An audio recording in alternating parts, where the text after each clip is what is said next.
We similarly think Mark Zuckerberg is a genius for turning down Yahoo's 2006 $1 billion offer to buy his company. He saw the future and stuck to his guns.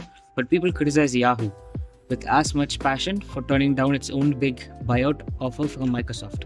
Those fools should have cashed out while they could. What is the lesson for entrepreneurs here? I have no idea because risk and luck are so hard to pin down. There are so many examples of this. Countless fortunes owe their outcome to leverage. The best managers drive their employees as hard as they can. Customer is always right and customer don't know what they want are both accepted business wisdom. The line between inspiringly bold and foolishly reckless can be millimeter thick and only visible with hindsight. Risk and luck are doppelgangers.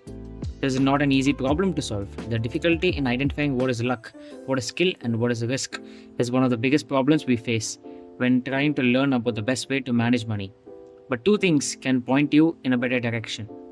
Be careful who you praise and admire. Be careful who you look down upon and wish to avoid becoming.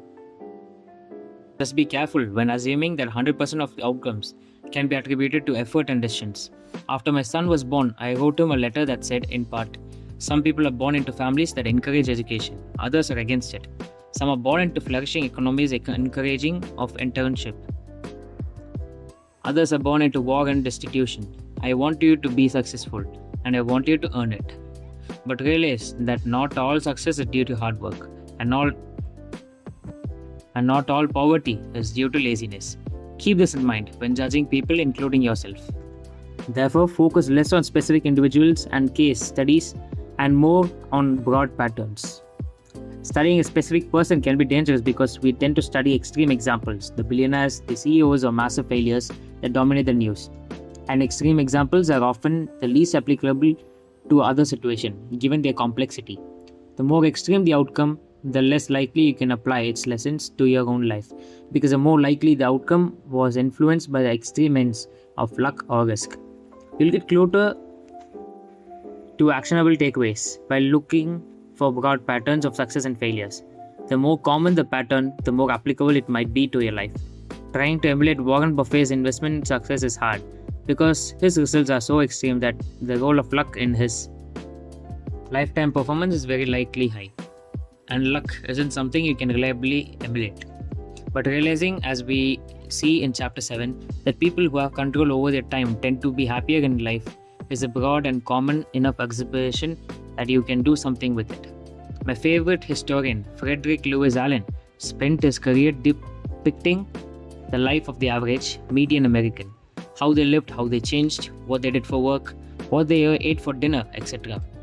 There are more relevant lessons to take away from this kind of broad observation than there are in study the extreme characters that tend to dominate the news. Bill Gates once said, "Success is a lousy teacher. It seduces smart people into thinking they can lose."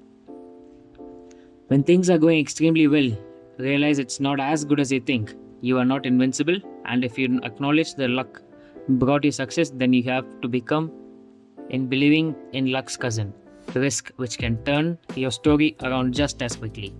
But the same is true in the other direction. Failure can be a lousy teacher because it seduces smart people into thinking their decisions were terrible, when sometimes they just reflect the unforgiving realities of risk. The trick when dealing with failure is rearranging your financial life in a way that a bad investment here and a missed financial goal there won't wipe you out, so you can keep playing until the odds fall in your favor. But more important is that as much as we recognize the role of success, the role of risk means we should forgive ourselves and leave room for understanding when judging failures. Nothing is as good or as bad as it seems. Now let's look at the stories of two men who pushed their luck.